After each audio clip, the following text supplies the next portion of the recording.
Phone খুললেই শুধু দেখা যায় নেগেটিভ নেগেটিভ নেগেটিভ। মানুষের মাথায় এত পরিমাণে নেগেটিভ চিন্তাভাবনা আসলে কোথা থেকে আসে? নাকি আসলেই সেই টপিকটা নেগেটিভ? আজকে আমরা নেগেটিভকেও পজিটিভ বানাবো এবং পজিটিভকেও পজিটিভ বানাবো।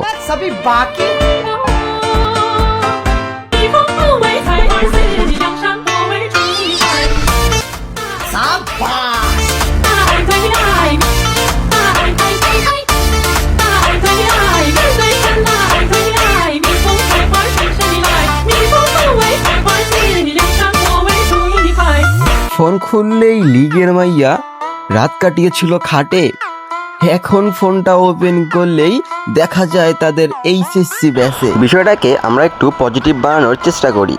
2024 সালে যখন শেখ হাসিনা দেশের সাধারণ স্টুডেন্টদের রাজাকার বলেছিল, ঠিক সেই সময় সেই ওয়ার্ডটার জন্যই কিন্তু 24-এই শেখ হাসিনার পতন হয়েছিল। বর্তমানে 2026 সালে আমাদের এই লিগের ওপরে একটু সুযোগ নিচ্ছে।